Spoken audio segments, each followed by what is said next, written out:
చెప్పడానికి ముందుగా తండ్రి అయిన దేవునికి మన అందరం కూడా కృతజ్ఞతలు చెల్లించుకుందాం. మరి మనకి గొప్ప అవకాశాన్ని ఇది మళ్ళీ దేవుడు మనకు అనుగ్రహించాడు కాబట్టి ఆయన సన్నిధానంలో మనందరం కూడా ఈ విధంగా కలుసుకోవడం జరిగింది. అదేవిధంగా మరి ఈ ఆరాధనకు చేరువచ్చినటువంటి సహోదరులందరూ కూడా క్రీస్తు ప్రభు నామంలో నా హృదయపూర్వక వందనాలు మీ అందరూ కూడా తెలియపరుస్తున్నాను. మొదటిగా వాక్యాన్ని చదువుకుని మనం ముందుకు కొనసాగుదాం. అపోస్తుల కార్యాలు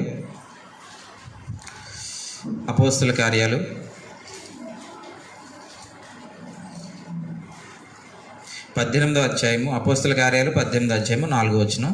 అపోస్తుల కార్యాలు 18వ అధ్యాయము 4వ వచనం. అతడు ప్రతి విశ్రాంతి దినమున సమాజ మందిరములో తర్కించుచు యూదులను గ్రీసు దేశస్థులను ఒప్పించుచుండెను. ఇక్కడ మనం చూడొచ్చు పౌలు గారి యొక్క ప్రయాణాన్ని చూస్తున్నాం అన్నమాట. ఇది రెండవ ప్రయాణం, పౌలు గారు చేస్తున్నటువంటి రెండవ ప్రయాణం. ఈ ప్రయాణంలో పౌలు గారు కొరింథు పట్టణానికి రావడం జరుగుతుంది. అక్కడికి వచ్చినప్పుడు ఆ కొరింథు పట్టణంలో అకుల్లా ప్రిస్కిల్లా అనేటువంటి దంపతులను ఆయన కలుసుకుంటారు. కలుసుకున్న తర్వాత వారితో పాటు కలిసి నివాసం చేస్తూ ఆ ప్రాంతంలో ఉంటూ అక్కడ ఉన్నటువంటి యూదులను అలాగే గ్రీసు దేశస్థులను వీళ్ళందరినీ కూడా క్రీస్తు రాజ్యం వైపు ఆకర్షించే విధంగా మరి దేవుని వాక్యాన్ని వినియోగించుకుంటూ పౌలు గారు వారితోటి ప్రతి విశ్రాంతి దినమున సమాజ మందిరంలో తర్కించచ్చు యూదులను గ్రీసు దేశస్థులను ఒప్పిస్తున్నాడు అనేటువంటి వాక్యాన్ని చదువుకున్నాం. ఒప్పించాడట. ఏమని ఒప్పించాడు? ఇది మనకి కావాల్సినటువంటి ముఖ్యమైనటువంటి అంశం అన్నమాట. ఆయన ప్రతి విశ్రాంతి దినాన్న కలుసుకున్నాడు. ఎక్కడ అని అంటే సమాజ మందిరము.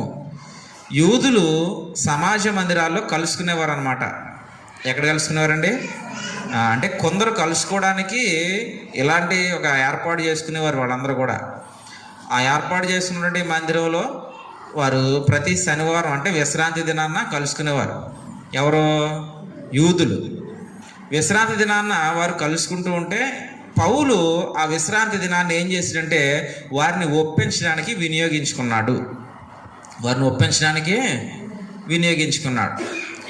ఎందుకు అని అంటే మరి క్రీస్తు ప్రభు గురించి మొదటగా తెలియాల్సినటువంటి అవకాశం, తెలియాల్సినటువంటి ఆ బాధ్యత, తెలపాల్సినటువంటి బాధ్యత ఈయనపైన ఉంది. తెలుసుకోవాల్సినటువంటి అవకాశం లేదా అవసరత మొదటగా ఎవరికి ఉందనంటే యూదుడికే ఉన్నది. మనం ఒక వాక్యాన్ని చదువుదాం. రోమీలకు రాసినటువంటి పత్రిక 9వ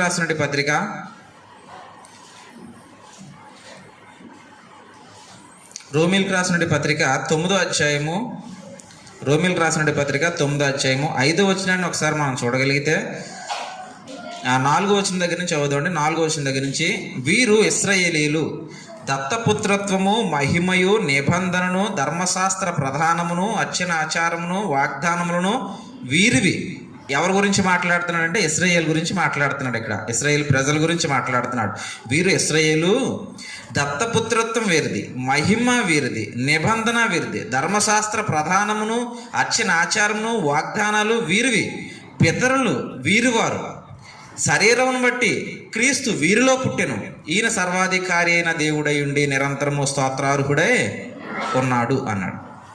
ఇక్కడ ఇశ్రాయేలుకి ఒక ప్రత్యేకత ఉంది. ఏంటి అంటే వీరు పితరుల నుంచి అనగా అబ్రహాము, ఇస్సాకు, యాకోబుల్లో నుంచి వచ్చినటువంటి జనాంగం. వాగ్దానాన్ని వారికే చేశాడు, నిబంధన వారికే ఇచ్చాడు, అర్చనాచారాలు వారే చేశారు. ఇశ్రాయేలుకు సంబంధించినటువంటి వ్యక్తుల్లో నుంచి ఆ లేవి గోత్రానికి సంబంధించిన వాళ్ళు చేశారు. ఈ విధంగా దేవునితోటి ఒక రకమైనటువంటి అవినాభావ సంబంధాన్ని పెంచుకున్నటువంటి వ్యక్తులు ఎవరు? దేవుని ప్రజలు ఎవరు అని అంటే ఇశ్రాయేల్. ఇంకా ముఖ్యమైనటువంటి విషయం ఏంటంటే క్రీస్తు ప్రభు కూడా వీరిలో నుంచే వచ్చాడు. క్రీస్తు ప్రభు కూడా శరీరాన్ని ధరించుకుని ఎవరిని వినియోగించుకుని వచ్చాడనంటే ఇశ్రాయేల్ జనాంగాన్ని వినియోగించుకునే వచ్చాడు. కాబట్టి ఎంత ప్రధానమైనటువంటి స్థానం ఇశ్రాయేలు ప్రజలకు ఉంది. అయితే ఈ ఇశ్రాయేలు ప్రజలు ఏం చేశారంటే ప్రభువైనటువంటి యేసుక్రీస్తుని సిలువ వేసేసారు. ఏ ప్రజల నుంచి అయితే వచ్చాడో, ఏ ప్రజకైతే వాగ్దానం ఇచ్చాడో, ఏ ప్రజలైతే దేవుని ప్రజలని పేరు పెట్టబడ్డారో ఆ ప్రజలే మరలా యేసు ప్రభుని ఏం చేశారంటే సిలువకి అప్పగించేశారు. ఆ ప్రజలే సిలువకి యేసు ప్రభుని అప్పగించేశారు. అయితే యేసు ప్రభువుని అప్పగించేసినటువంటి, సిలువకు అప్పగించేసినటువంటి ఈ ప్రజలకు క్రీస్తు ప్రభు గురించి తెలియాలి. వారికి తెలియాలని అంటే వారందరూ కలుసుకునేటువంటి చోటు, కలుసుకునేటువంటి రోజు ఏంటి అని అంటే శనివారం, విశ్రాంతి దినం. కారణం ఏమిటి అని ఆలోచన చేస్తే ఇప్పుడు వెళ్ళొచ్చు ఆజ్ఞల దగ్గరికి. నిర్గమకాండము 20వ అధ్యాయం.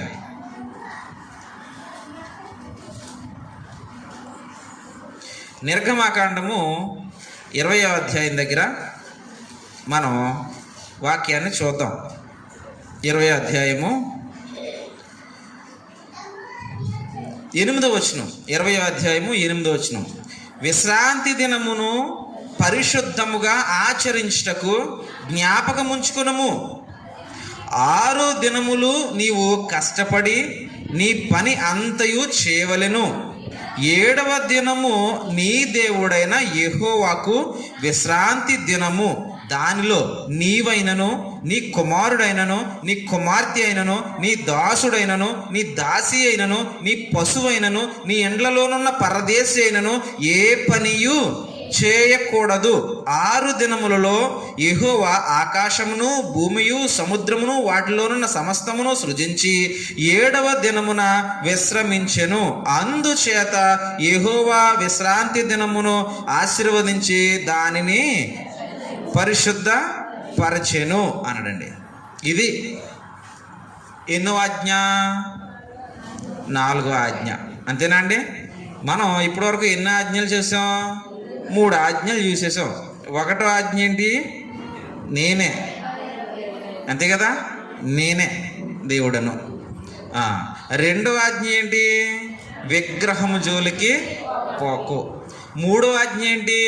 దేవుని నామాన్ని వ్యర్థంగా, ఆయనకి అవమానం కలిగేలా నువ్వేమీ చేయడానికి వీల్లేదు. ఈ 3 ఆజ్ఞలు అయిపోయినాయి. ఇప్పుడు 4వ ఆజ్ఞ ఏంటి అని అంటే విశ్రాంతి దినాచార ఆజ్ఞ. 4వ ఆజ్ఞ విశ్రాంతి దినాచార ఆజ్ఞ. అసలు విశ్రాంతి దినాన్ని వారిని ఎందుకు ఆచరించమని చెప్పాడంట? ఎందుకు ఆచరించమని చెప్పాడనంటే తండ్రి అయినటువంటి దేవుడు 6 దినాల సృష్టిని చేసి 7వ దినాన విశ్రమించాను. కాబట్టి ఆ దినాన్ని నేను ఏం చేశాను? ఆశీర్వదించాను, పరిశుద్ధపరిచాను. కాబట్టి ఆ విశ్రాంతి దినాన్ని నా ప్రజలైనటువంటి మీరు అనగా ఇశ్రాయేలీలు ఆచరించాలి. ఎలా ఆచరించాలి? ఏ పని ఇది ఎవరి ఆజ్ఞ? ఇశ్రాయేలు ఆజ్ఞ. ఇంకా మాట్లాడతాను, కంగారు పడక. ఇశ్రాయేలు ఆజ్ఞ. ఏ పని చేయకూడదు, నువ్వు చేయకూడదు, నీ ఇంట్లో ఉన్న మనుషులు ఎవ్వరూ చేయకూడదు, నీ పశువులు చేయకూడదు. అంటే నువ్వు ఏ పని చేయడానికి లేదు, నీ ఇంట్లో వాళ్ళు చేయడానికి లేదు, నీ పశువులు చేయడానికి లేదు. నువ్వు ఏం చేయాలంటే ఓన్లీ ఒకే పని చేయాలి. అది దేవునిని ఆరాధించుకోవడం మాత్రమే, దేవుని మహిమపరచుకోవడం. లేకపోతే ఈ పని ఒక్కటే చేయాలి, ఇంకే పని చేయడానికి వీల్లేదు. ఈ విశ్రాంతి తీసుకున్నటువంటి దినాన్ని దేవుడు ఏం చేశాడంటే ఆశీర్వదించాడు, పరిశుద్ధ పరిచాడు. ఓకే, ఇప్పుడు ఈ ఆజ్ఞ ఇశ్రాయేలుకి ఇచ్చారు కాబట్టి వీళ్ళు తప్పకుండా ఏం చేసేవారు అని అంటే ప్రతి శనివారం కూడా సమాజంగా కూడుకునేవారు. ఇలా సమాజంగా కూడుకునేవారు కాబట్టి ఈ పౌలు గారు విశ్రాంతి దినాన్న వాళ్ళు కూడుకున్న సమాజ మందిరంలోనికి వెళ్ళి వారిని ఒప్పించాడు. ఏమొప్పించాడు? వారిని ఒప్పించాడు. యేసే క్రీస్తు అని. ఎవరి గురించి అయితే మనం ఎదురు చూస్తున్నామో ఆ మెస్సయ్య రానే వచ్చేసాడు. ఆయన్ని మీరేం చేశారంటే ఒక మాట ఉంటుంది అపోస్తలుల గారు, జీవాధిపతిని చంపిరి అని అంటాడు. ఎవరిని చంపారు? ఇశ్రాయేలీలు జీవాధిపతిని మీరు చంపారు, కానీ తండ్రి అతనిని మృతులలో నుండి, ఎందుకంటే జీవానికి అధిపతి కాబట్టి జీవానికి అధిపతిని చంపేటువంటి అంత శక్తి మనిషికి ఉంటుందా? ఉండదు. కాబట్టి ఆయన మరణంలో లేడు, తిరిగి లేచాడు. ఆ తిరిగి లేచినటువంటి క్రీస్తునే మేము మీకు ప్రకటిస్తున్నాం. కాబట్టి ఆ క్రీస్తులో మీరు మీ కన్నులను తెరుచుకోవాలి, మీ మనోనేత్రాలు విప్పబడాలి అన్న ఉద్దేశాన్ని పౌలు వారికి బోధించాడు. హెబ్రీయులకు రాసిన పత్రిక హెబ్రీయులకు రాసిన పత్రిక. మనం దీన్ని మాట్లాడుకుంటే చాలా ఎక్కువ మాట్లాడుకోవచ్చు, కాకపోతే ఆజ్ఞ కదా, ఆజ్ఞను మనకి నూతన నిబంధనలు ఎలా చూసుకోవాలన్నది మాత్రమే చెప్పుకుందాం. హెబ్రీయులకు రాసిన పత్రిక 8వ అధ్యాయం. హెబ్రీయులకు రాసిన పత్రిక 8వ అధ్యాయము 8వ వచనం దగ్గర నుంచి మనం చూస్తే, అయితే ఆయన అపేక్షించి వారితో ఎలాగూ చెప్పుచున్నాడు, ప్రభు ఇట్లనెను. ప్రభు చెప్తున్నాడు, ఇదిగో ఒక కాలము వచ్చుచున్నది, అప్పట్లో ఇశ్రాయేలు ఇంటి వారితోనూ యోధా ఇంటి వారితోనూ నేను క్రొత్త నిబంధన చేయుదును. అది నేను ఐగుప్తులో నుండి మీ పితరులను వెలుపలకు రప్పించుటకై వారిని చెయ్యి పట్టుకున్న దినమున వారితో నేను చేసిన నిబంధన వంటిది కాదు. ఏ నిబంధన అది? ఐగుప్తులో నుంచి వెలుపలకి తీసుకొచ్చాక ఆల్రెడీ ఇచ్చాడు కదా నిబంధన. మనం ఆ నిబంధనలో నుంచి వస్తున్నాం. ధర్మశాస్త్ర నిబంధన, మొదటి నిబంధన, దాన్నే మనం పరిశీలన చేస్తున్నాం. ఆ నిబంధన వంటిది కాదు, క్రొత్త నిబంధన, మరో నిబంధన నేను చేయబోతున్నాను. ఇది పూర్వము చేసినటువంటి నిబంధన వంటిది కాదు. ఏమనగా, వారు నా నిబంధనలో నిలవలేదు గనుక నేను వారిని అలక్ష్యము చేసి తిని. ప్రభువు చెప్పుచున్నాడు, ఆ దినములైన తర్వాత ఇశ్రాయేలు ఇంటి వారితోనూ నేను చేయు నిబంధన ఏదనగా, వారి మనసులలో నా ధర్మవిధిని ఉంచెదను, వారి హృదయముల మీద వాటిని వ్రాయుదును. నేను వారికి దేవుడునయ్యుందును, వారు నాకు ప్రజలయ్యుందురు. వారిలో ఎవడును ప్రభువుని తెలుసుకొనడని అని ఇశ్రాయేలు గురించి మళ్ళీ చెప్పుకుంటూ, ఇలాగ మనం క్రిందకి 13వ వచనం దగ్గరికి వచ్చేస్తే, ఆయన క్రొత్త నిబంధన అని చెప్పుట చేత మొదటిది పాతదిగా చేసి ఉన్నాడు. ఏది పాతగిలి ఉడికిపోవునో అది అదృశ్యమగుటకు సిద్ధముగా ఉన్నది అనడండి. అంటే అదృశ్యం అంటే కనపడకుండా పోవుటకు రెడీగా ఉంది. ఎప్పుడైతే క్రొత్త నిబంధన అమలులోనికి వచ్చిందో, పూర్వం ఇశ్రాయేలునట ఐగుప్తు నుంచి తీసుకొచ్చినప్పుడు, ఇగో మనం చదువుతున్నామే 10 ఆజ్ఞలని, ఇంకా మిగిలినటువంటి 600 ఎన్ని ఆజ్ఞలు అన్నాను? 613 ఆజ్ఞల మనం చెప్పాను కదా మీకు. ఈ ఆజ్ఞలన్నిటినీ కూడా మనం పాత నిబంధనలో చూస్తున్నాం. అయితే క్రొత్తది అనగానే ఆ ముందు చేసినటువంటి నిబంధన ఏమైందంటే పాతదిగా చేయబడింది. ఇదిగో క్రొత్త నిబంధన చేశాను, దానిలో నా ప్రజలందరినీ ఇప్పుడు నేను నడిపించబోతున్నాను అని చెప్పాడు.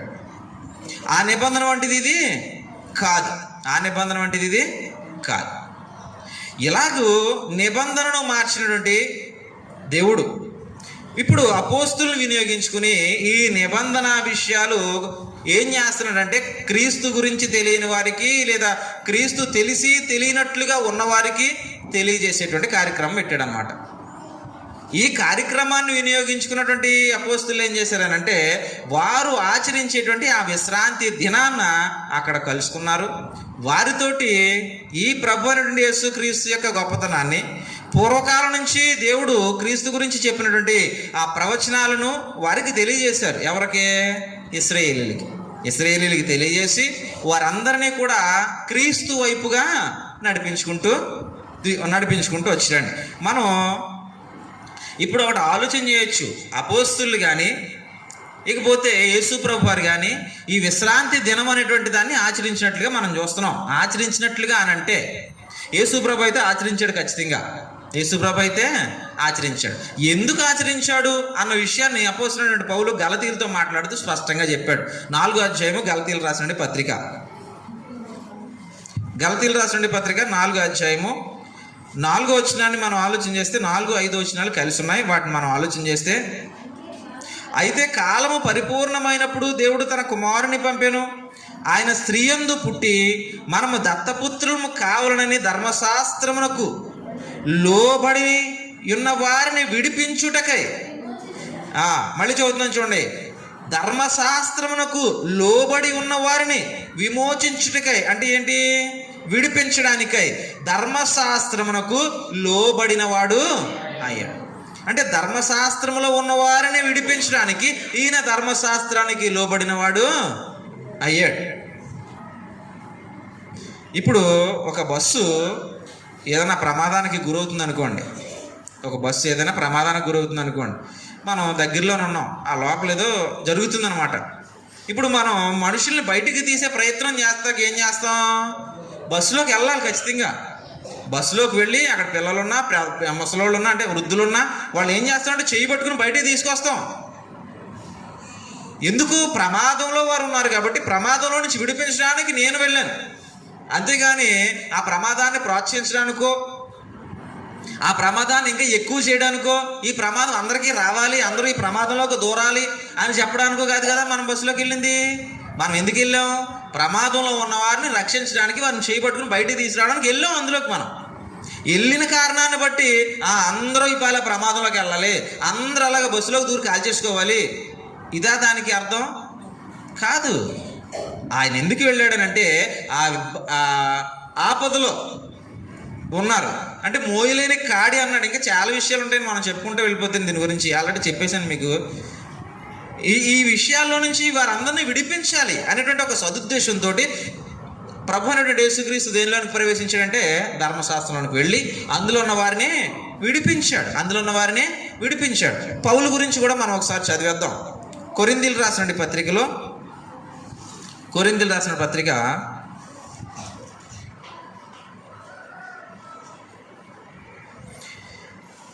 మొదటి పత్రిక 9వ అధ్యాయము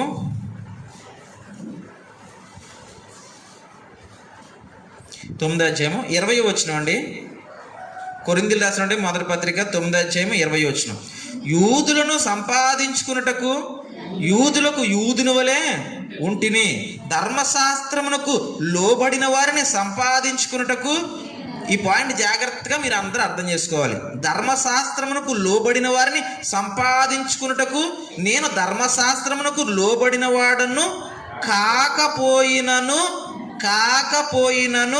ధర్మశాస్త్రమునకు లోబడిన వాని వలె ఉంటిని. అర్థమైందా అండి ఈ మాట? ప్రభువునైన యేసుక్రీస్తు ఏం చేశాడు అంటే ఆపదలో ఉన్న వారిని రక్షించడానికి ఆపదలోకి ప్రవేశించాడు. దానిలో నుంచి అందరిని విడిపించడానికి ఆయన ధర్మశాస్త్రానికి లోబడిన వాడు ఆయను అన్నాడు.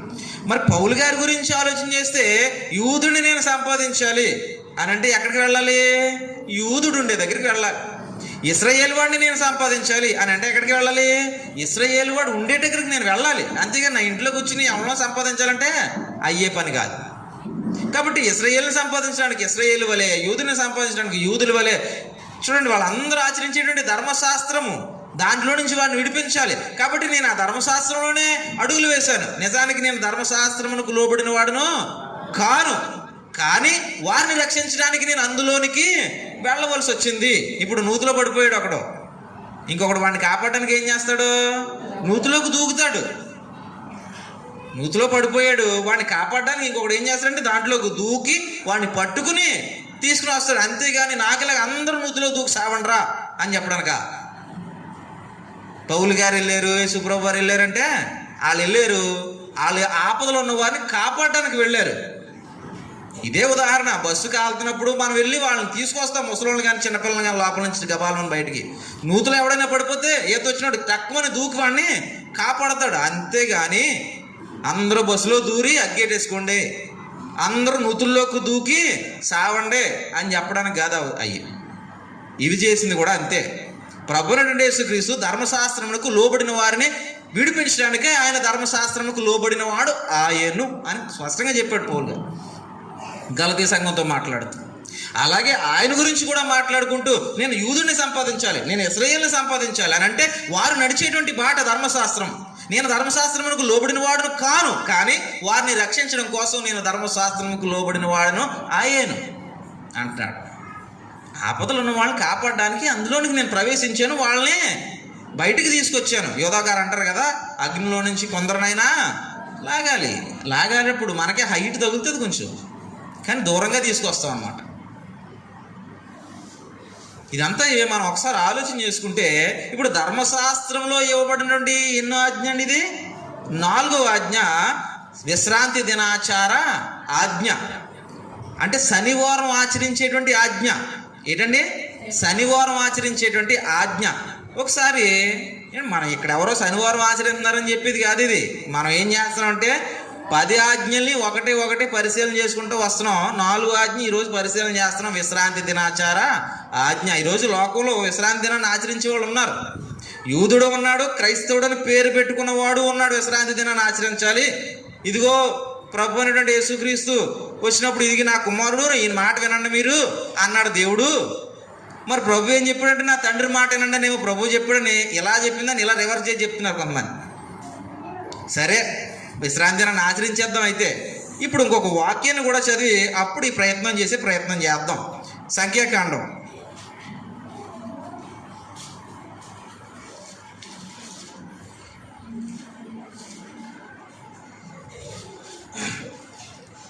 15వ అధ్యాయం 32వ వాక్యం. సంఖ్యాకాండం 15వ అధ్యాయం 32వ వాక్యం. ఇశ్రాయేలు అరణ్యములో ఉన్నప్పుడు ఒకడు విశ్రాంతి దినమున కట్టెలు ఏరుట చూచిరి. వాడు కట్టెలు ఏరుట చూచిన వారు మోషే యొద్దకును అహరోను యొద్దకును సర్వ సమాజం యొద్దకును వారిని తీసుకుని వచ్చిరి. ఎవరినే? పుల్లలు ఏరుకునేవాడిని తీసుకుని వచ్చిరి. 34. వానికి ఏమి చేయవలనో అది విశదపరచలేదు గనుక వానిని కావలిలో ఇలాగ ఎవడైనా మానేస్తే ఏం చేయాలో దేవుడు అప్పటికి ఇంకా చెప్పలేదట. వాళ్ళకి ఆచరించండి అని చెప్పాడు, కానీ ఒకవేళ రాకపోతే అని ఎలా చేయడం ఏం చెప్పలేదట. మరి ఇటు రాలేదు, ఏం చేయాలి? మనకు దేవుడు ఏం చెప్పలేదు, మనం ఏం సొంత నిర్ణయాలు తీసుకోకూడదు అని చెప్పి వాడిని కావల్లో ఉంచి ఇప్పుడు దేవుడిని అడగడానికి వాళ్ళు మోషే గారు ప్రయత్నం చేస్తున్నారన్నమాట. కావలిలో ఉంచిరి. 35వ వచనం. తరువాత యెహోవా ఆ మనుష్యుడు మరణశిక్ష నందవలను సర్వ సమాజము పాళెం వెలుపటికి రాళ్లతో వాళ్ళని కొట్టి చంపవలనని మోషేకి చెప్పాను. కాబట్టి యెహోవా మోషేకు ఆజ్ఞాపించినట్లు సర్వ సమాజము పాళెం వెలుపులకి వారిని తీసుకుని పోయి రాళ్లతో వారిని చావగొట్టిర్రి, అంటే చంపేశారు అనడండి. ఇప్పుడు శనివారం మానేసిన వాళ్ళు చంపేస్తున్నారా అండి? శనివారం మానేసిన వాళ్ళు చంపేస్తే ముందు ఆ పాస్టర్ గారినే చంపేయాలి అండి. ముందు ఆ పాస్టర్ గారినే చంపేయాలి ఖచ్చితంగా. అందరూ చచ్చిపోంటారు ఇప్పుడు శనివారం నడిపోవాలి అందరూ. ఎందుకంటే ఇప్పుడుకి వచ్చి కనీసం ఒక్కొక్కడు ఒక 10 సార్లైనా మానేసి ఉంటాడు పర్సనల్ పనుల మీద. ఏమండి? వాళ్ళనే చంపేయాలి. ఈ పాటికి అందరూ చచ్చిపోంటారు. ఈ పాటికి శనివారం ఆచరించి వాళ్ళు అందరూ చచ్చిపోంటారు. ఎందుకు? ఖచ్చితంగా మానేస్తారు మనవాళ్ళు. మానేరా? చంపకూడదని నరహత్య పాపం అని అంటారా? నరహత్య పాపం అని ఈ ఆజ్ఞలో చెప్పిన ఆయనే ఇలాంటివి చేస్తే చంపేమని ఆయనే చెప్పాడు. నరహత్య పాపమే అని చెప్పాడు, నరహత్య చేయకన్నాడు. కానీ ఎలా నరహత్య చేయకు? ఈ ఆజ్ఞ ధిక్కరణ కాదు, అది వేరే పద్ధతి. మళ్ళీ దానికి వేరే విధానం ఉంది. దాన్ని దీన్ని కలిపేకు సాంబార్లాగా. దానికి విధానం ఉంది, దీని విధానం ఉంది. ఆజ్ఞ దగ్గర మించో చంపేయన్నాడు అనమాట. ఇప్పుడు ఆ శనివారం మానేస్తే చంపేయాలి ఒక రకంగా. ఇంకా ఇంకోటి ఏంటంటే ఏం చేయడానికి లేదు. ఇంకోటి ఏం చేయడానికి వారు నడవడానికి కూడా లేదు. ఎంత దూరం? మహా నడిస్తే ఒక 100 మీటర్లు 200 మీటర్లు అంతే వాళ్ళకి నడడం. అది మించి నడవడానికి కూడా లేదండి వాళ్ళకి. ఒక 100 మీటర్లు 200 మీటర్లు నడాలంతే, ఇంకా అంత మించి నడడానికి వాళ్ళకి అవకాశం లేదు. కాబట్టి యేసుప్రభు వారు శ్రమ గురించి చెబుతూ అది విశ్రాంతి దినాన్ని రాకూడదని చూసుకోండి అబ్బాయి మీరు అంటాడు. ఎందుకు? దూరంగా పారిపోవడానికి ఉండదు. మీరు అందులో ఉంటే, ఎందులోనూ? ధర్మశాస్త్రంలో ఉంటే. అందులో బయటకు వచ్చేస్తే ధర్మశాస్త్రంలో లేవు. అది కొట్టివేయబడిన ధర్మశాస్త్రం. నువ్వు బయటకు వచ్చేసిన తర్వాత మనం ఎంత దూరంలో పరిగెట్టవచ్చు శనివారం. కానీ అందులో ఉండి పరిగెడితే నువ్వు వెళ్తావు. ఎక్కడికి వెళ్తావు? శ్మశానానికి వెళ్తావు. కాబట్టి ఈ ఆజ్ఞ వెనకాల నువ్వు పని చేయడానికి లేదు, నీ ఇంట్లో పశువు కూడా పని చేయడానికి లేదు అన్నాడు. ఏ పని చేయడానికి లేదు. ఓన్లీ ఒకే ఒకటే నీకు విశ్రాంతి మాత్రమే. ఒకే ఒకటే విశ్రాంతి మాత్రమే. ఇప్పుడు లోతైన విషయాన్ని చెప్తాను మీకు. హెబ్రీ పత్రిక. ఇంక చాలు, ఇంకా ఎక్కువ మాట్లాడుకోవడం బాగోదు. కానీ మనకి అసలైన విశ్రాంతి దినాన్ని ఎందుకు ఆచరించమన్నాడో చెప్తాను ఇప్పుడు మీకు. హెబ్రీ పత్రిక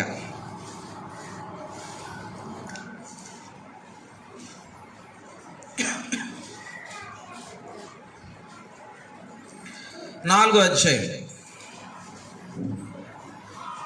హెబ్రీ పత్రిక 4వ అధ్యాయం. ఇక్కడ 3వ వచనం దగ్గర నుంచి నేను చదువుతున్నాను. 3వ వచనం. కాగా జగత్తుత్పాది వేయబడినప్పుడే, జగత్ పునాది అండి కలిసిపోయింది దాంట్లో. కాగా జగత్ పునాది వేయబడినప్పుడే ఆయన కార్యములన్నీ సంపూర్తి అయి ఉన్నను. ఈ విశ్రాంతిని గూర్చి నేను కోపముతో ప్రమాణం చేసినట్లు వారు నా విశ్రాంతిలో ప్రవేశింపరు అని ఆయన చెప్పిన మాటను అనుసరించి విశ్వాసులమైన మనము ఆ విశ్రాంతిలో ప్రవేశించుచున్నాము. మరియు దేవుడు 7 దినములు తన కార్యములన్నింటినీ ముగించి విశ్రమించెను అని 7వ దినమున గూర్చి ఆయన ఒక చోట చెప్పి ఉన్నాడు అన్నాడు.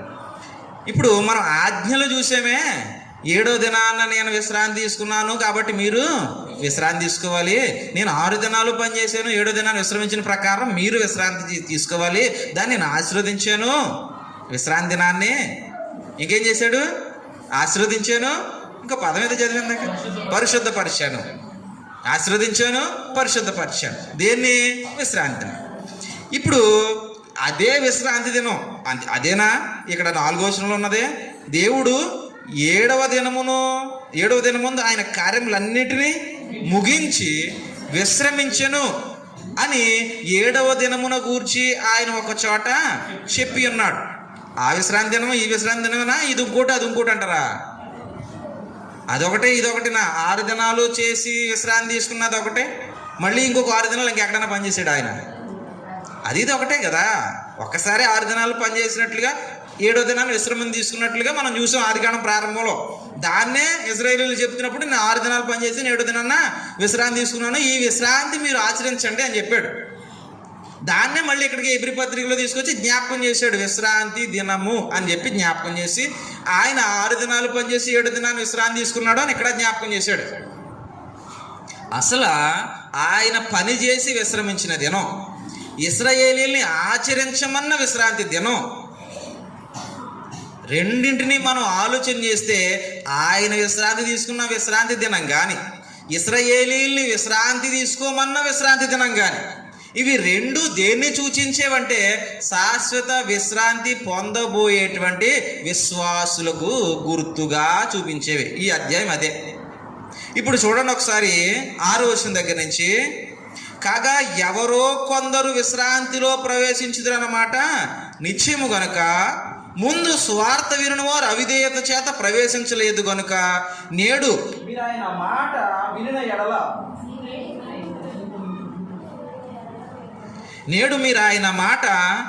వినిన ఎడల మీ హృదయములను కఠినపరచుకుడుగని వెనుక చెప్పబడిన ప్రకారము ఇంతకాలమైన తర్వాత దావీదు గ్రంథములో నేడని ఒక దినము నిర్ణయించుచున్నాడు. ఇంకా మనం అలా చదువుకుంటూ వస్తే విషయాలన్నీ ఉంటాయి. అయితే నేను ఒక వాక్యం చదువుతున్నాను చూడండి, 9వ వాక్యం. కాబట్టి దేవుని ప్రజలకు విశ్రాంతి నిలిచి ఉన్నది, ఎందుకనగా దేవుడు తన కార్యములు ముగించి విశ్రమించిన ప్రకారము ఆయన యొక్క విశ్రాంతిలో ప్రవేశించువాడు కూడా తన కార్యములను ముగించి విశ్రమించును. దేవుడు పని చేసి విశ్రాంతి తీసుకున్నాడు, ఇంకా విశ్రాంతి అలాగే నిలిచి ఉంది. ఆ విశ్రాంతి ఇంకా అలాగే నిలిచి ఉంది. ఎవరు అందులోనికి ప్రవేశించేవారంటే, ముందు ఇశ్రాయేలీయులకు వెళ్ళమన్నాడే శనివారం, దానికి దీనికి ఏ సంబంధం లేదు. అది ఇక్కడ ఆచారం మాత్రమే. ఏంటి ఆ ఆచారం అని అంటే, ఒకసారి ఇదే హెబ్రీ పత్రికలో ఏంటి ఆ ఆచారం అంటే 10వ అధ్యాయము 1వ వచనాన్ని మనం చూస్తే, ధర్మశాస్త్రము రాబోచున్న మేలుల ఛాయగలదియే గాని ఆ వస్తువుల నిజస్వరూపము గలది కాదు గనుక అనడండి. ధర్మశాస్త్రం అట రాబోవు మేలుల ఛాయ అన్నాడు, అంటే నీడ ధర్మశాస్త్రం. మరి నిజమేంటో కొలసీ పత్రిక 2వ అధ్యాయం దగ్గరికి వద్దాం.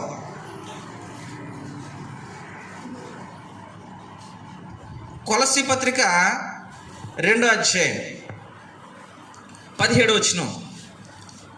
ఇవి రాబోవటి ఛాయయే గాని నిజస్వరూపము క్రీస్తులో ఉన్నది. నిజస్వరూపం ఎక్కడుంది? క్రీస్తులో ఉన్నది. ముందుదేంటి?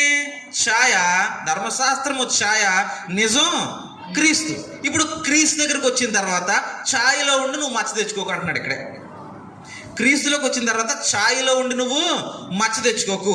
నేను చదువుతున్నాను చూడండి ఇప్పుడు. అది ఇదే మనం ఈ కొలసీ పత్రిక 2వ అధ్యాయంలోనే 16వ వచనం.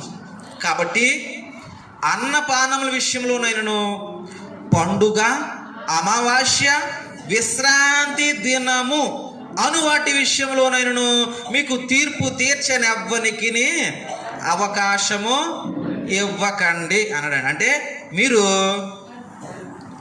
అన్నపానములు అంటే తినేవాటి విషయంలో, ఇంకోటి ఏంటి పండగలు, ఇంకోటి ఏంటి అమావాస్యలు, ఇంకొకటి ఏంటి విశ్రాంతి దినం, వీటిని చేసి క్రైస్తవుడిగా ఉన్నటువంటి సంఘానికి చెప్తున్నాడు. వీటిని చేసి నువ్వు తీర్పు పొందేవాడిగా మాత్రం ఉండదు. అవకాశం ఒక అలా ఎవరికైనా కా నువ్వు క్రైస్తవుడు కాబట్టి ఛాయలో నుంచి ఇదిగో నిజస్వరూపం క్రీస్తు, అవన్నీ ఛాయ, పూర్వం అవన్నీ ఛాయ. నీ అమావాస్యలు, నీ విశ్రాంతి దినాలు, నీ పండుగలు, 7 పండుగలు ఉన్నాయండి వాళ్ళు చేయాల్సినవి, 7 పండుగలు. తర్వాత పూర్వం పండుగ అని చెప్పి 8వ పండుగని కలుపుకున్నారు యేసుక్రీస్తు రావడానికి ముందుగా. వాళ్ళకి ఇచ్చిన పండుగలు అయితే 7 పండుగలు. ఈ 7 పండుగలు ఖచ్చితంగా వాళ్ళు ఆచరణ చేసేవారు.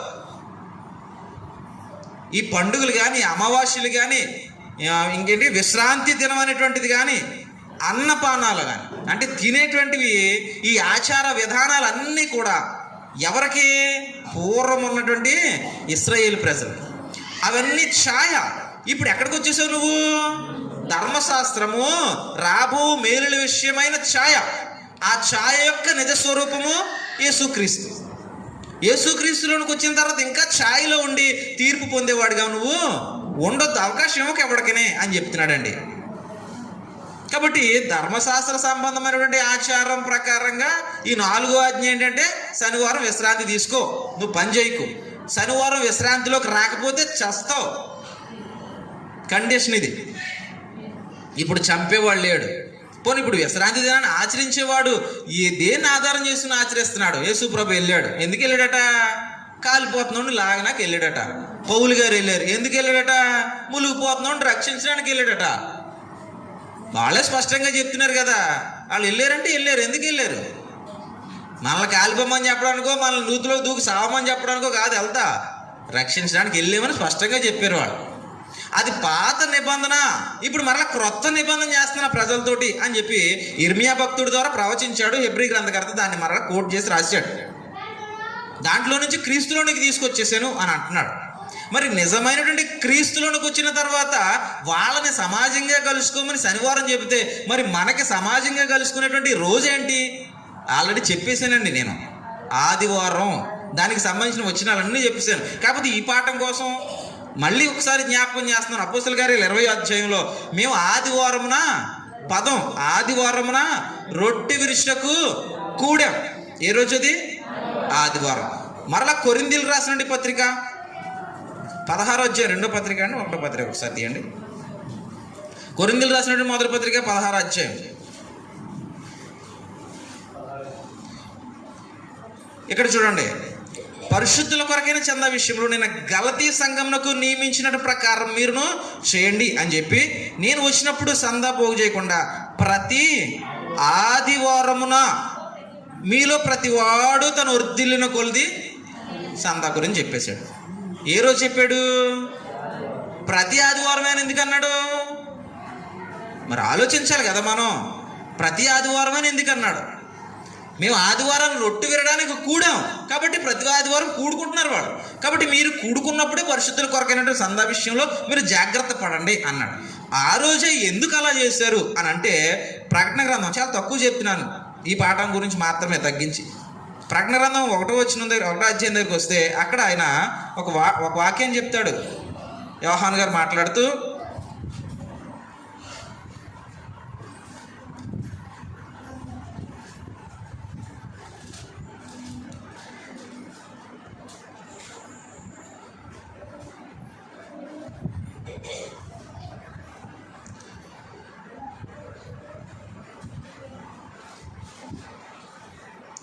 మొదటి అధ్యాయము 10వ వచనం అండి, 10వ వచనం. ఇక్కడ 9వ వచనం దగ్గర నుంచి ఒకసారి చదువుదాం, దానికి కొంచెం అర్థం కావడానికి బాగుంటుంది. 9వ వచనం దగ్గర నుంచి, మీ సహోదరుడును యేసును బట్టి కలుగు శ్రమలలోను రాజ్యములోను సహనములోను పాలివాడినైన యోహానును నేను దేవుని వాక్యము నిమిత్తమును యేసును గూర్చిన సాక్ష్యము నిమిత్తమును పద్మాసు దీపమున పరవాసినైతిని. ప్రభు దినమందు ఆత్మవశుడునై ఉండగా అన్నాడండి. ప్రభు దినం అంటే ఏంటి? ప్రభువు పునరుత్థానమైన దినం. ప్రభు ఏ దినాన పునరుత్థానుడయ్యాడు? ఆదివారం పునరుత్థానుడయ్యాడు. ప్రభు ఏ దినాన్న పునరుత్థానుడయ్యాడండి? ఆదివారం పునరుత్థానుడయ్యాడు. అలాగే పరిశుద్ధుల సంఘంగా క్రీస్తు సంఘము ఏ రోజు కట్టబడిందండి? ఆదివారం కట్టబడింది. అపోస్తులు బోధ చేసి పెంతెకొస్తు పండుగ ఏ రోజు అనుకుంటున్నారు?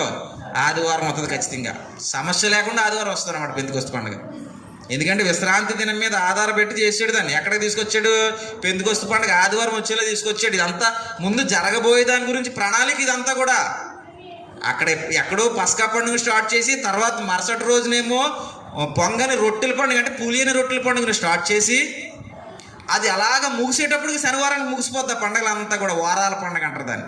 అది ముగిసిపోయిన తర్వాత ఆ మరుసటి రోజు వచ్చేదే పెంతెకొస్తు పండుగ. అది ఖచ్చితంగా ఆదివారం వస్తుంది. ఆ 49వ రోజు ఖచ్చితంగా ఆదివారం వస్తుంది. ఆదివారం బోధ చేశారు, మొదటిగా సంఘం కట్టబడింది. ఆదివారం యేసు ప్రభు పునరుత్థానుడే లేచాడు.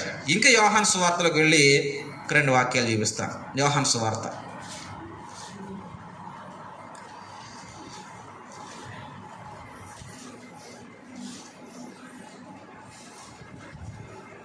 యోహాను సువార్త 20వ అధ్యాయము 24వ వచనం. యేసు వచ్చినప్పుడు 12 మందిలో ఒకడైన దిదుమానబడిన తోమా వారితో లేకపోయాను కనుక తక్కిన శిష్యులు మేము ప్రభువుని చూచితమని అతనితో చెప్పగా అతడు, నేను ఆయన చేతులలో మేకులు గుర్తులను చూచి నా వేలు ఆ మేకులు గుర్తుల్లో పెట్టి నా చెయ్యి ఆయన పక్కలో ఉంచితేనే కానీ నమ్మనని వారితోటి చెప్పాడు. అంటే అవనమ్మకంతో ఉన్న తోమా గురించిన ప్రస్తావన ఇది. యేసుప్రభు వచ్చాడు అని చెప్పాడు శిష్యులందరూ తోమాతోటి. చెబితే నేను నమ్మను, చెక్ చేసుకుంటాను అని ఈయన అన్నాడట. అండి ఇది ఇలాగ అయిపోయింది. అన్న తర్వాత 26వ వచనంలో ఇప్పుడు చూడండి, 8 దినములైన తర్వాత, ఎన్ని దినాలండి? 8 దినములైన తర్వాత లెక్క పెట్టండి ఒకసారి. ఇక్కడి నుంచి వెనక్కి లెక్క పెట్టండి. వాళ్ళకి కనిపించింది ఆదివారం, మరలా తోమా ఉన్నప్పుడు వాళ్ళకి కనిపించింది ఆదివారమే. ఈ లెక్క పెట్టుకోండి. యేసు ప్రభు పునరుత్థానం అయింది. యేసు ప్రభు వాళ్ళకి కనిపించేటువంటి దినాలు ఆదివారపు దినాలే. సంఘం కట్టబడిన దినాలు ఆదివారపు దినాలే. వాళ్ళు రొట్టె విరడానికి కూడిన దినం ఆదివారపు దినమే. పరిశుద్ధుల కొరకైన సంధాన్ని పోగేయండి అని చెప్పిన దినం ఆదివారపు దినమే. కారణం ఏంటంటే అది ప్రభువు దినం, ఆదివారం అనేటువంటిది. కాబట్టి మొదటి శతాబ్దపు క్రైస్తవ్యం కలుసుకున్నది ఆదివారం. దానికి అట్టి ప్రాముఖ్యత ఉంది కాబట్టి మనం ఆదివారం కంటిన్యూగా ఇలా సహవాసంగా కలుసుకుంటూ దేవుని ఆరాధన చేసుకుంటున్నాం. ఏటి శనివారం నుంచి ఆదివారానికి మారిపోద్దా? మారిపోద్ది. హెబ్రీ పత్రిక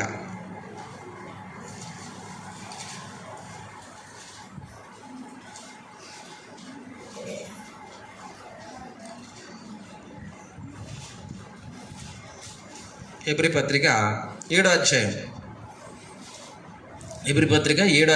11వ వచనం దగ్గర నుంచి జాగ్రత్తగా వినాలి మీరు.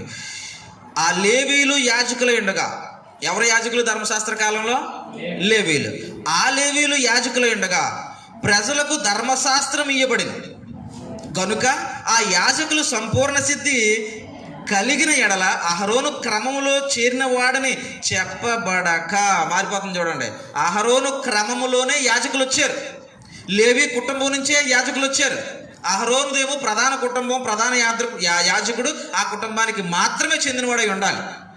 అయితే అహరోను క్రమంలో చేరిన వాడని చెప్పబడక మెల్కీషెదకు క్రమము చెప్పిన వేరొక యాజకుడు రావలసిన అవసరమేమి? వారి కథ అంతా ముగిసిపోతుంది. వారికి ఇచ్చిన శాస్త్రం అంతా ముగిసిపోతుంది. వారి ఆచార విధానం అంతా మారిపోతుంది. చూడండి, వేరొక యాజకుడు రావాల్సినటువంటి అవసరమేమి?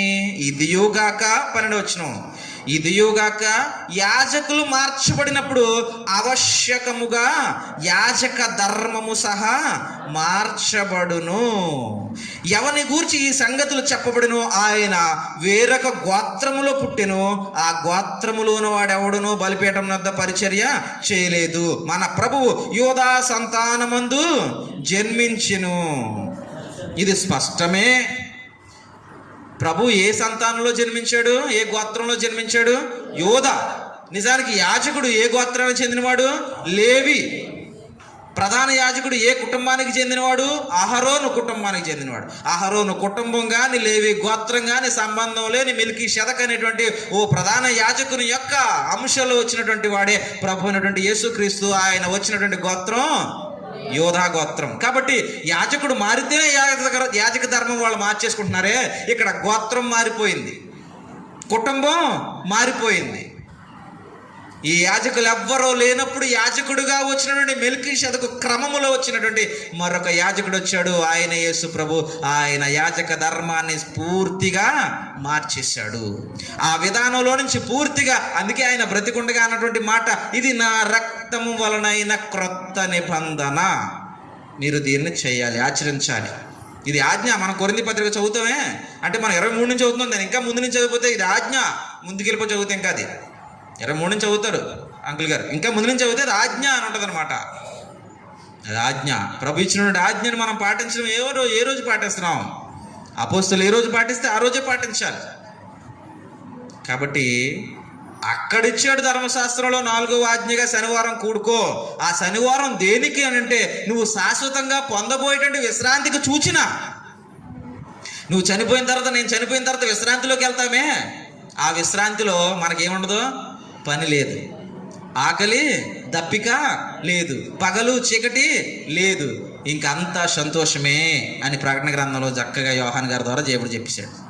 పని లేని ఆ విశ్రాంతిలోనికి వెళ్ళి ప్రశాంతంగా ఉండేదానికి సూచనగానే ముందు మనకి విశ్రాంతి దినం అనేటువంటి నీడను ఆయన చూపించాడు. ఆ విశ్రాంతి దిన నీడలో నుంచి శాశ్వత విశ్రాంతిలోనికి ప్రవేశించాలి అని అంటే మధ్యలో ఒక ఆయన ప్రవేశించాడు. ఆయనే ప్రభు యేసుక్రీస్తు. ఆయన మార్గంలో నడిస్తేనే శాశ్వత విశ్రాంతికి వెళ్తావు. ఆయన మార్గం ఏంటి? ఆయన దినం ఏంటి? ప్రభు దినమేనే పేరు పెట్టేశాడు యోహాన్ గారు. ప్రభు దినమున నేను పరవశుడినై ఉన్నాను పద్మాసు దీపంలో. ఆ దినాన్న మేము రొట్టె విరిచాం. ఆ దినాన్న మీరు కానుకలు సేకరించుకోండి, మీ దగ్గర దాచుకోండి, పరిశుద్ధుల కొరకైనటువంటి పరిచర్య కొరకు. ఇన్ని ప్రభువు లేచిన తర్వాత వారికి ఆదివారం కనపడ్డాడు. తోమా నమ్మకపోతే మరలా ఆదివారమే. మధ్యలో నమ్మలేదు కదా అని మరుసటి రోజు వచ్చి కనపడలేదు. మళ్ళీ ఆదివారం వాళ్ళు కూడున్నప్పుడు, ఆదివారం కూడున్నప్పుడు వచ్చారు. ఆ రోజు తోమా లేడు. మళ్ళీ ఆదివారం కూడున్నప్పుడు అప్పుడు వచ్చాడు. ఆ తోమకు కూడా ఆయన కనిపించాడు. కాబట్టి మొదటి శతాబ్దంలో క్రైస్తవ్యం ప్రారంభించబడింది. క్రీస్తు ప్రభు సంఘం కట్టబడింది. ఆ రోజు నుంచి అపోస్తులు ఏ రోజు కలుసుకున్నారనంటే వారైతే ప్రతిదినమూ కలిసేసుకున్నారు. ఇక ప్రభు వచ్చేస్తారు, మమ్మల్ని తీసుకెళ్ళిపోతారు, ఈ లోకం మాది కాదని డిసైడ్ అయిపోయారు. అలా రాను ప్రభు దినానికి ఒక ప్రత్యేకతనిచ్చారు. ఆ దినాన్న ఖచ్చితంగా కూడుకున్నారు. అది ఆదివారం. పూర్వం శనివారం. యాజకుడు మారి యాజక ధర్మాన్ని మార్చాడు. ఇప్పుడు ఆదివారానికి అది మార్చబడింది. కాబట్టి శనివారపు ఆజ్ఞ ఆదివారంగా ఆజ్ఞగా అది మార్పు చెందింది. కాబట్టి మనం అందరం గుర్తుపెట్టుకోవాల్సింది, ధర్మశాస్త్రంలో ఇశ్రాయేలుకి ఇచ్చిన ఆజ్ఞను గుర్తుపెట్టుకుంటే ధర్మశాస్త్రంలో అదే ఇశ్రాయేలుని చంపేయమన్నాడు. శనివారం రాకపోతే ఈరోజు ఎంతమందిని చంపేస్తున్నారు? చంపేస్తే నువ్వు ఉంటావా? సెంటర్ జైల్లో వేసేస్తారు ముందు తీసుకెళ్ళి. కాబట్టి శనివారం కూడుకున్న వాళ్ళు అందరూ సగం మంది చచ్చిపోయి సగం మంది జైల్లో ఉంటారు. ఎందుకంటే వాళ్ళు చంపేసిన వాళ్ళు జైల్లో వేస్తారు, రానందుకు వీళ్ళు చంపేస్తారు, మొత్తం అందరూ క్లోజ్ అయిపోతారు. కాబట్టి ఆలోచించాలి, మనం విజ్ఞతతో ఆలోచించాలి. కాలాన్ని బట్టి వాక్యాన్ని విభజించుకోవాలి. ఆజ్ఞలు ఎవరివో ఆలోచించాలి. మన ఆజ్ఞ ఏంటో దాన్ని మనం తెలుసుకుని దాన్ని ఆచరించాలి. కాబట్టి 4వ ఆజ్ఞ వారిది. 4వ ఆజ్ఞ మనకి మార్పు చెందింది. ఏంటది? ఆదివారంగా. మొదటి ఆజ్ఞ మనకి ఉంది. ఏది? నేనే దేవుడును, మనకే ఉంది. 2వ ఆజ్ఞ విగ్రహాల దగ్గరికి వెళ్ళొద్దు, మనకే ఉంది. 3వ ఆజ్ఞ నా నామాన్ని మీరు వ్యర్థంగా ఉచ్చరించకూడదు, మనకే ఉంది. 4వ ఆజ్ఞ విశ్రాంతి దినాన్ని కలుసుకోండి, అది మనకి మార్చబడింది. యాజకుడు మారిపోయి ఆయన దినంగా ఆదివారాన్ని ప్రతిష్ఠించాడు. వారికి ఇచ్చినటువంటి శనివారపు ఆజ్ఞ ఏంటంటే విశ్రాంతి సూచన. అందుకే ఎబ్రీ గ్రంథకర్త 3వ అధ్యాయాన్ని 4వ అధ్యాయాన్ని జాగ్రత్తగా చదవండి. ఆ రోజు ఆయన విశ్రాంతి తీసుకోమన్నది కానీ, ఇశ్రాయేలీని విశ్రాంతి తీసుకోమన్నది కానీ ఎందుకు అనంటే శాశ్వత విశ్రాంతికి సూచినది. అందుకే నువ్వు పని చేయకూడదు, అందుకే నీ ఇంట్లో పశువు పని చేయకూడదు, నీ పనివాడు పని చేయకూడదు, నువ్వు దూరంగా నడ్డానికి లేదు. అంటే అలసిపోవు, ప్రశాంతంగా ఉంటావు ఆ రోజంతా. శాశ్వత విశ్రాంతిలో మనం పొందబోయేటువంటి సంతోషం అది. దానికి సూచనగానే ఈ విశ్రాంతిని ఇచ్చాడు. దాన్ని ఆచారంగా మార్చేసుకుని కొట్టేసిన శాస్త్రంలోకి వెళ్ళిపోయి ధర్మశాస్త్రం అంతలేదు ఎంతలేదు అంటే ధర్మశాస్త్రానికి పౌలు గారే నేను దానికి లోబడిన వాడిని కాదు, అందులో ఉన్నవాడిని విడిపించడానికి దాంట్లోకి వెళ్ళాను అన్నాడు. క్రీస్తు ప్రభు దానికి లోబడిన వాడు కాడు, అందులో ఉన్న వారిని విడిపించడానికి దానికి లోబడిన వాడాయను. కాబట్టి ఈ ధర్మశాస్త్రాన్నట మనం ఎపిసి పత్రిక కొలసి పత్రిక చదివితే ఈ ధర్మశాస్త్రాన్ని ఏం చేశాడంటే మేకులతోటి సిలువకు కొట్టేసి దాని మీద ఉన్నటువంటి చీవ్రాతను తుడిచివేసి అన్యజనుడికి ఇశ్రాయేలుడికి అడ్డం లేకుండా తీసేశాడు. అది అడ్డుగోడగా ఉందంట. అసలు ఇశ్రాయేలీయుడు అన్యజనుడు కలడానికి లేదు. దాన్ని అడ్డు లేకుండా తీసి అందరిని ఏకం చేశాడు. ఆ ఏకమైనటువంటి వ్యక్తినే క్రైస్తవుడు అని పిలిచాడు. అదే మనకి ఇచ్చినటువంటి నిబంధన, నూతన నిబంధన. ఆ చట్టం ప్రకారంగా ఈరోజు కలుసుకోవాల్సిన రోజు ఏంటంటే ఆదివారం. మనం ప్రతిరోజు ప్రభుతోనే ఉండాలి, కానీ ఆదివారం తప్పనిసరిగా ఆయన ప్రభు యొక్క శరీరానికి జ్ఞాపకార్థంగా, రొట్టెను ఆయన రక్తానికి జ్ఞాపకార్థంగా, ద్రాక్షారసాన్ని స్వీకరించడానికి, ఇది ఆజ్ఞను నెరవేర్చడానికి మనం తప్పకుండా కలుసుకోవాలి. ఇది వదిలేయకూడదు, ఇది మానేసేది కాదండి. ఆజ్ఞ ఆ రోజు విస్మరిస్తే చంపేయమన్నాడు. ఈరోజు మనకు అంత కఠినంగా చెప్పలేదు. కృపతోటి ఆయన దీర్ఘశాంతంతో ఎదురు చూస్తున్నాడు. ఈరోజు లెక్క లేకుండా మనం ఆరాధన మానేస్తూ ఉంటాం, లెక్క లేకుండా మానేస్తాం. దేవునితోటి ఆట ఆడుకోవడం. ఎవరితోటి?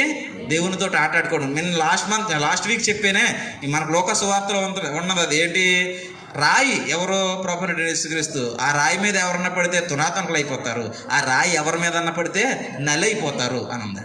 కాబట్టి మనం ప్రభుతోటి, సంఘంతో ఆడుకోకూడదు.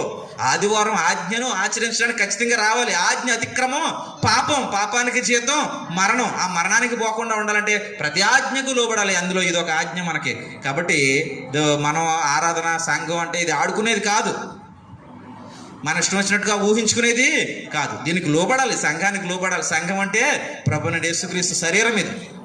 కాబట్టి ఆ ప్రభువుతోటి మనం ఆటలాడుకోకూడదు. పౌలు ప్రభువుతోటి ఆటాడుకున్నాడు. సంఘాన్ని ద్వేషించాడు, సంఘాన్ని హింసించాడు, సంఘాన్ని జైల్లో పెట్టాడు, స్టెఫెన్ గారిని చంపించేశాడు దగ్గర కూర్చుని. ప్రభు ఏమన్నాడు తెలుసా? నువ్వు హింసించుచున్నా యేసునన్నాడు. అసలు యేసు ప్రభుని ఎప్పుడు హింసించలేదు పౌలు గారు లిటరల్గా చూస్తే, కానీ సంఘాన్ని హింసించాడు. కాబట్టి ప్రభు ఏమన్నాడంటే నువ్వు హింసిస్తున్నా యేసునన్నాడు. అంటే సంఘంతో ఆడుకుంటే యేసు క్రీస్తుతో ఆడుకున్నట్టే, సంఘాన్ని నోటుకొచ్చినట్టు మాట్లాడితే యేసు ప్రభుని అన్నట్టే, సంఘాన్ని అవమానిస్తే యేసు ప్రభునే అవమానించినట్టే. సంఘం అంటే యేసు ప్రభు. సంఘం అంటే మనకి ఇక్కడ తలకాయలు కనపడుతున్నాయి, ఈ తలకాయలన్నీ కాదు, ఆ తలకాయ కనపడాలి మనకి. ప్రభుని యేసుక్రీస్తు తలకాయ కనపడాలి. కాబట్టి నోరు జాగ్రత్తగా ఉండాలి, ఆలోచన జాగ్రత్తగా ఉండాలి, మన నడవడిక సంఘం పట్ల జాగ్రత్తగా ఉండాలి. సంఘం అంటే క్రీస్తు ప్రభు, సమానం కాదు, క్రీస్తు ప్రభు. కాబట్టి చాలా జాగ్రత్తగా ఉండాలి. ఆజ్ఞల విషయంలో జాగ్రత్తగా ఉండాలి. మనకి మార్పు చెందినటువంటి ఆజ్ఞ ఆదివారపు ఆరాధన ఆజ్ఞ. కాబట్టి దీన్ని కొనసాగిందాం. దీన్ని మనం చులకనగా తోలనాడే విధంగా ఎట్టి పరిస్థితులను తీసుకోవద్దు. తర్వాత వారం వచ్చేటువంటి ఆజ్ఞను మనం దేవుని కృపను బట్టి ధ్యానం చేద్దాం. విన్న మీ అందరికి కూడా నా హృదయపూర్వక వందనాలు.